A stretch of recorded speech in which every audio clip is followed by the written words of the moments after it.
Halo, assalamualaikum. Assalamualaikum. Kembali lagi di vlog Rian Domek. Hai.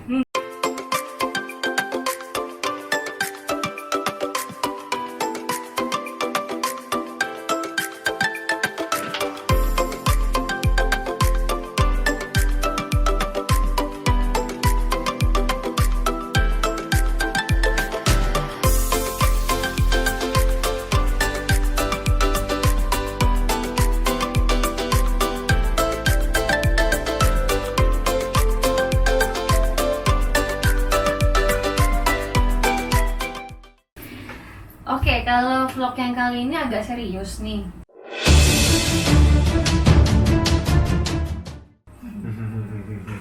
Agak serius dan spesial. Nope. Pertanyaannya untuk Doni Michael dari saya. Oke? Ya. Oke, pertanyaan pertama. Kita bang ya. Silakan. Bangku panas nih kayaknya. Pertanyaan pertama, mulai berkecimpung di dunia entertainment itu di umur berapa? Pertama kali itu sih awal SD ya. Kalau berkecimpung di entertain kayak misalkan bentar aku mau nanya. Kayak fashion show gitu-gitu tuh Itu entertain kan? apapun itu. Dari TK sih. Dari TK. Dari TK itu Itu apa? awal itu dulu kan sekolahnya TK-nya itu di Adiaksa gitu. Kayak sekolah polisi gitu, TK polisi gitu. Terus pertama kali mendapatkan piala karena lomba busana pakai seragam polisi dulu. Dari situ mama yang mungkin melihat, oh ini anak mungkin arahnya ke situ. Semenjak saat itu diikutin sama yang namanya fashion show, lomba sana sini dengan pengorbanan yang cukup berat dan lain-lain, panas-panasan dulu. Ya, papa punya mobil tapi mobilnya buat kerja. Ya, kita yang ngecer-ngecer sana sini. Mama sama aku bawa tas besar kayak gitu-gitulah. Ikut-ikut lomba. Alhamdulillah ya selalu dapat juara. Itu catwalk ya berarti ya? Ya catwalk kayak gitu sampai di kelas 3 SD mulai masuk ke di namanya look model. Look model pada saat itu baru mulai fashion show, iklan, berlanjut ke syuting. Jadi dulu itu syutingnya masih weekly ya, yang seminggu sekali kayak gitu. Di PH apa tuh? Nah itu PH-nya macem-macem tuh zaman dulu kan yang kayak Multi, Indika. First time-nya di PH apa? Kalau masih inget sih. Kalau nggak salah dulu Multi, terus segala macem deh pokoknya sampai kayak PH apa namanya itu ya yang ada di daerah Cakung gitu, punya Pak Alif Santosa, masih inget produsernya. Dia sayang banget dulu sih sama gue, sampai pelatihan dulu, sampai dimasukin wusu karena filmnya film action. Mega apa ya namanya ya, Yang Darah dan Cinta itu. ya Darah dan Cinta lah pokoknya nama judulnya itu. Yang action fighting gue jadi anaknya Wibowo, Eksanti, musuhnya Om Baron Hermanto. Kemarin sempet ketemu lagi di judul Kian Santang. Dan Om masih inget gue Om, yang jadi Aldi dulu, yang Om bunuh. Ya ampun udah sebesar ini kayak gitu. Gitu-gitulah pokoknya. Terus pernah ada penolakan nggak? Kayak misalnya casting terus begitu kan pasti iklan pernah dong. Iklan terus begitu sinetron. Nah sebelum itu kan pasti ada castingnya. Nah sempet ada yang nyakitin banget kayak gini, di salah satu PH. Jadi dinyatakan syuting hari itu, Mama udah prepare, Mama itu orangnya prepare banget. Dari malamnya dia nyiapin semuanya. Syuting callingnya jam 8, jam 3 Mama udah bangunin semuanya, siapin makanan, susu tentunya. yang kelasnya gede, siap-siap subuh di jalan. Jadi datang ke lokasi itu bisa dibilang datang bareng sama genset, karena mama orangnya nggak mau telat, dan itu yang membuat gue sampai saat ini gue nggak mau telat, selalu on time. Karena memang ajarannya seperti itu. Dan udah sampai di lokasi, scene udah mau berjalan, tiba-tiba ada beberapa orang lain pilihannya muncul lah. Dan yang semestinya gue memerankan karakter itu tiba-tiba dibatalkan karena yang dapat cast yang pemain yang lain, dan akhirnya pulang tanpa hasil. Ya sedih sih. Nggak ada cancel fee atau gimana? Ada uang transport? Ya aku kurang tahu ya, kalau itu kan mama ya, tapi uang transport tuh berapa sih? Cuman rasa sedihnya itu sih ya. Iya, udah berharap Udah nih berharap syuting banget. ini nih gitu. Dan aku ingat banget itu pada saat itu ceritanya aku itu teman satu kelasnya Nikita Willy. Niki tuh, gue pernah dulu hampir satu frame sama lo waktu gue kecil, lo juga masih kecil, tapi gagal, dan itu menyakitkan sih. Bukan karena lo nya, tapi memang mungkin sutradaranya pilihan apa ina itu kayak gitu. Kalau itu kan sinetron, kalau kayak iklan. Bukan sinetron, itu weekly dong. Iya. Ya, sinetron sih jatuhnya tapi weekly. sih. Kalau iklan pernah ada penolakan? Ya namanya zaman dulu casting sana sini ya. Dalam satu hari itu castingnya 3 tempat, 4 tempat, 2 tempat. Ya kadang sampai nominasi, terus kayak gitu udah tinggal 2 orang. udah nominasi terus datang lagi, udah fitting lagi, dan akhirnya nggak jadi, bla bla segala macam. Tapi alhamdulillahnya dulu iklan banyak banget dapat. Ya tapi dari yang didapat itu ya mungkin 100 banding 30. Maksudnya? Jadi 30%-nya yang keterima, ya 70%-nya enggak, kayak gitu.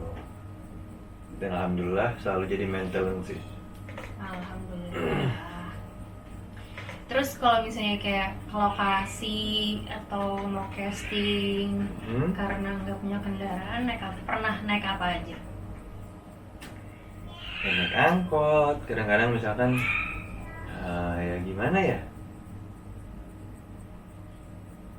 mama juga kadang selalu mikirkan bawa barang banyak, karena mama itu selalu prepare dengan kostum-kostum aku. Mau nggak mau charter taksi. Yang menyedihkan sih kalau casting sih, kalau casting yang paling 1-2 baju.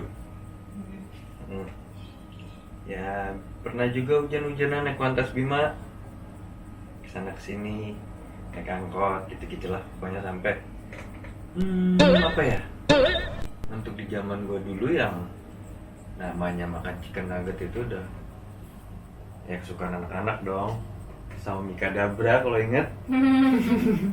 Karena mama juga kalau masak anti MSG, Mika Dabra itu zaman dulu itu tanpa MSG, jadi ya uang kita pas, kita kelaparan, tahan. Nanti di rumah mama masakin.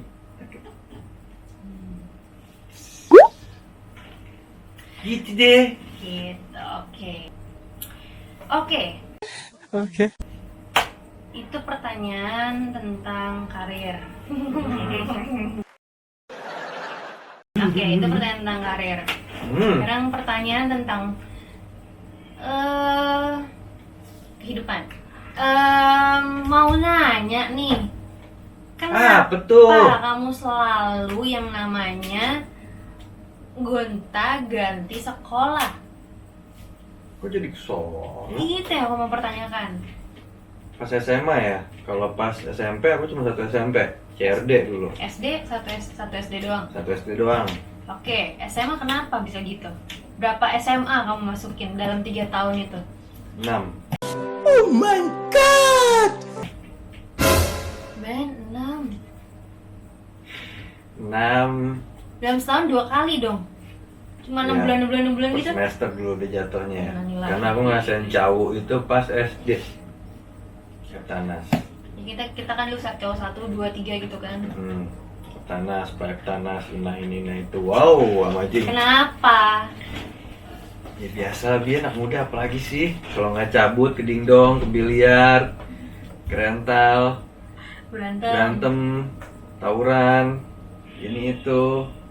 Cuma untungnya dulu berprestasi di masalah di bidang basket, bola. Jadi ada beberapa setelah dikeluarin ada sekolah yang menerima karena prestasi di Bulungan Cup lah atau Nina itu, akhirnya terima di sekolah ini, kayak gitu-gitulah. Jadi ternyata Doni Michael ini dulu suka tawuran, men. Jadi kalau sangkatan sama dia terus misalnya lihat bule-bule mungkin dia kali ini. Mendingan anak zaman dulu tawuran sekolah, anak zaman sekarang pacaran Nginep, cekin. ya weh, attitude-nya juga nggak ada. Maaf ya, enggak kok, kalian enggak kok. Enggak, tapi kita sih bangga sih jadi anak 90-an sih. Yap. Kita kenal gundu, kenal main galaksin, kenal biji karet, main karet yang lompat-lompatan segala macam. Rambol, ini itu semuanya serba ngumpul. Main PS1 pun ngumpul kan, siapa yang punya PS datang ke rumah rame-rame main deh. Kalau sekarang kenalnya Mobile Legend, OSM. Ya maksudnya game-game yang Game-game yang udah sekalinya pun main PS juga online di rumah masing-masing kayak gitu. Gadget sampai akhirnya kalian pakai kacamata gara-gara main gadget mulu. Sih.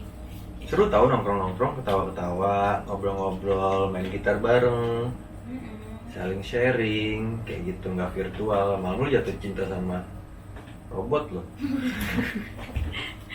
Mulai kayak di Jepang dong. Waduh, jangan. Nah, terus oke, kamu berapa bersaudara? Nah, ini yang suka dipertanyakan sama orang, Doni Michael itu adik kakak nggak sih sama Rama Michael? Ini aku akan mengulang pertanyaan ini karena waktu di Q&A pernah, ini aku mau mengulang lagi karena masih banyak juga yang nanya. Rama Michael itu siapa sebenarnya, kakak kamu atau cuma teman atau siapa? Rama Michael itu sahabat, teman main PS bareng dulu. Nah, itu bukan kakak kandung, cuman Michaelnya aja sama. Kalau ya aku sendiri ya 3 bersaudara, kakak aku 4, kakak aku 3, semuanya cewek. Jadi gue bontot, laki, cowok sendiri. Laki sendiri. Oke. 3, yang nomor 1 kak siapa namanya? Kak Laura. Nomor 2 Emi. Nomor 3 Keno. Nomor 4 Kadomek. Kadomek. Oke. Apalagi? Aku mau nanya, apa yang terjadi pada saat kamu SMP? Banyak, apaan aja yang terjadi? Yang detail dong. Apa hal yang benar-benar bikin kamu Jebet nih, pertanyaan jebet. Nah. Oh, kayak gini ya namanya hidup.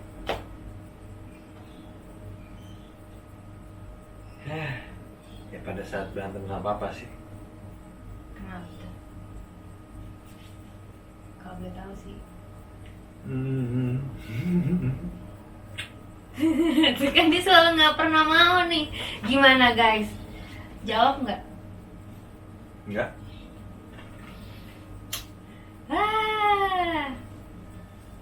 Oke. Next. Dia tidak mau menjawabnya. Yang pasti pas SMP pernah terjadi sesuatu ya.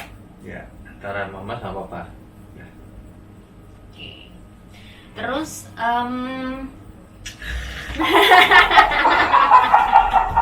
Bahkan nih. ya udah ada saran nggak buat anak-anak zaman now yang mau jadi artis, yang mau jadi seniman? Kita juga bukan artis sih ya. Iya. Kita seniman. Berkali-kali kita omongin itu. Ya. Makanya mau nyemplung di dunia entertainment deh, nyemplung di dunia entertainment, ada saran nggak? Karena kan sekarang kalau dilihat banyak banget kayak audisi menjadi artis, menjadi ini, jadi pemain sinetron atau apa segala macam. Audisinya bisa sampai di seluruh Indonesia. Mental apa yang harus disiapkan, apa aja yang harus disiapkan untuk masuk ke dunia entertainment? Mental itu nomor 1 karena kita itu berkecimpung di dalam dunia syuting itu hidup sehari-hari dengan ratusan kru, dengan karakter yang berbeda-beda orangnya. Kalian mentalnya harus kuat. Ya. Dan jangan mudah untuk stuck up. Karena gini loh. Mungkin menurut Stuck up kalian itu apa? sombong. Mungkin ada yang nggak ngerti. Sombong, ya. Mungkin kalian bisa aja tiba-tiba instan menjadi seorang bintang karena disukain, mungkin karena faktor ganteng, Faktor cantik, faktor bule. lah. Tapi ada juga yang faktor Indonesia yang tampan, kan orang kan Iya. masing-masing. Ganteng tuh relatif, cantik relatif. Dan tiba-tiba instan kalian nge-boom, kalian menjadi selebritis. Kalau saran gue sih jangan mudah puas. Dan karena ada yang namanya efek bom atom, kalian bisa tiba-tiba boom meledak, tapi setelah itu menghilang. Jadi kalau kalian ingin menjadi seorang aktor atau aktris, dalami yang namanya karakter dan hargai yang namanya sutradara, karena dia yang akan membentuk karakter itu. Hargai semua kru yang ada di sekitar, karena tanpa kameramen, tanpa lighting, tanpa artistik, Nggak jadi sinetron. gak jadi sinetron, lu pun gak bakal dibikin ganteng dengan settingan kamera, lu gak akan diterangin dengan lampu, lu gak akan didirect dengan benar oleh sutradara. Jadi yang gue lihat selama ini tuh kayak apa ya, banyak yang karbit baru meletak menjadi artis lah sebutnya, tapi kayak tingkah lakunya tuh kayak sok. Ya gue nih artis, ini itu, tapi sepanjang perjalanan karir gue, orang-orang yang seperti itu, ya easy come, easy go. Gue lebih baik grafik karir gue itu nggak statis, gini terus dong, pelan tapi pasti, dibanding gue harus naik kayak gini, tapi cepat menghilangnya, dan tetap down to earth. Pokoknya ya, gak usah artis deh. Ya kalau lo seorang seniman, tunjukkan keahlian. Dan di setiap judul yang berbeda, di setiap apapun yang kalian perankan, lo harus beda. Jangan begitu-gitu aja, ya. Jangan mentang-mentang karena lo boom jadi seorang artis. Gitu, aktor ya. Gitu. Jangan jual nama aja, tapi jual kualitas. Betul. Pilih kuantitas atau kualitas? Kuantitas emang beli baju. Oke, terus ada nggak saran buat anak-anak zaman sekarang yang mungkin ada yang broken home, ada yang kurang mampu, atau lagi di zaman covid kayak gini ada yang bilang, kakak bilang kita jangan keluar tapi kita harus tetap keluar. Oke, satu persatu deh, untuk anak yang broken home aja dulu. Saran dan semangat buat mereka tuh apa? Ya, selama lo nggak berpikir maju, lo nggak akan maju. Dan kalau memang lo ngerasa, ya orang tua gue cerai, atau mungkin kayak gimana dia ceritanya masing-masing, kalau lo mau stuck di situ aja, lo kan di situ aja. Itu semua kembali ke mindset. Ya, berpikir untuk maju, mikir gimana cara gue bisa maju. Udah itu aja. Nanti perlahan juga Allah akan kasih jalan kok. Itu pasti. Karena sesungguhnya Allah tidak akan memberikan cobaan Melebihi kemampuan. Terus kalau misalnya buat yang kurang mampu, nikmatin aja. Kita pun pernah merasakan itu. Kita pun pernah merasakan cuma makan nasi, kornet, telur. Tapi kalau buat gue sih nggak masalah sih, cuma ada nasi sama garam atau sambal diulek sama nasi. Udah alhamdulillah. Pokoknya syukurin aja deh, syukuri, dijalani, dinikmati. Karena kalau lo ngeluh, ya Allah pun juga ibaratnya ngeliat umatnya, ya orang kok ngeluh mulu ya, jadi males kan ngasihnya. Nggak usah Allah, mungkin orang sebagai atasan melihat bawahannya, ini orang kerja ngedumel mulu, udah gue kasih enak masih ngedumel mulu, jadi males kan. Tapi kalau misalnya kita sebagai atasan misalnya ngeliat bawahan, orang bersyukur mulu, sebentar-sebentar terima kasih, kerja bener. Wah, yang ada mah dapat bonus, yang ada mah dikasih terus. Ya sama feedbacknya sama kayak lu ke Allah pun seperti itu, dengan ibadah, dengan lu syukuri apa yang udah ada, tawakal, lu akan dapat segalanya kok insya Allah. Cuma masalah proses waktu aja, karena nggak ada instan. Mie instan dimasak butuh waktu 3-5 menit. Itu mie instan. Iya iya iya iya iya. Ya, maksudnya kalau instan dibuka jeng jadi gitu. Nah kalau kayak untuk di zaman covid kayak gini, di masa covid kayak gini, terus ada yang bilang kita kan selalu menyarankan untuk stay at home ya, Ya di rumah aja. untuk di rumah aja. Tapi ada beberapa kayak aku suka buka DM, tadi ada satu yang capture, dia bilang maaf kak, mungkin untuk orang kaya enak bisa di rumah apa segala macam, tapi kayak aku yang orang tidak berkecukupan, aku mau nggak mau harus kerja di luar untuk memenuhi kebutuhan di rumah aku apa segala macam. Nah itu untuk kamu ngobrol sama orang seperti itu, atau ada saran untuk orang-orang yang punya pengalaman seperti di luar sana apa? Itu yang namanya pilihan hidup. Sekarang mungkin Allah menurunkan wabah corona ini, ya mungkin banyak dampak positifnya, banyak negatifnya, positifnya. Dulu orang beria-riaan, sekarang bisa berbagi, mungkin kali ingat, intinya banyak orang berbagi lah pada saat ini. Alhamdulillahnya. Dan kalau untuk jawaban yang tadi, gini loh, itu pilihan hidup. Sekarang kalau memang zamannya lagi covid seperti ini, kan udah banyak informasi penularannya melalui apa aja. Kalau memang harus tetap keluar rumah untuk bekerja, dan sama perusahaan atau apapun itu mengharuskan untuk bekerja, ya udah, penularan udah tahu kan seperti apa. Jadi harus pintar-pintar menjaga diri, pakai masker, hand sanitizer, social distance, ya itu harus. Jadi bukan berarti di rumah aja, tapi memang pekerjaan menuntut keluar, ya udah memang harus dilakuin. Karena kalau di rumah aja nggak mungkin juga kan. Nggak apa-apa, jalan keluar, yang penting hati-hati. Dan kalaupun memang di rumah aja, ini bukan soal miskin atau kaya, ini hanya kita semua warga Indonesia untuk memutus penyebaran rantai COVID-19 ini. Dan gitu. kalau bisa dibilang orang kaya pun bukan kita ya, Bukan kita ya. karena kita pun pekerja harian yang sebenarnya membutuhkan pekerjaan ini dalam setiap hari. Gitu. Pemain, artis, kru, itu orang lapangan. Orang entertainment itu semuanya pekerja harian. Itu orang lapangan. Kita pekerja harian. Kerja harian, sama kayak kalian yang di luar sana. Yap. Mungkin yang kalau kalian berpikir orang kaya atau mungkin atasan-atasan, bos-bos apa kayak gimana-gimana, sebenarnya mungkin mereka juga lagi pusing loh. Mereka nggak ada pemasukan, tapi mereka harus menggaji berapa puluh ribu orang. Jadi di saat wabah seperti ini tidak ada yang enak, tidak ada yang nggak enak. Semuanya sih kalau dibilang nggak enak, sama nggak enak.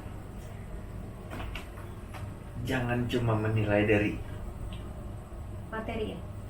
Bukan, jangan cuma menilai dari cover ya kayak gitu, kaya atau miskin contohnya.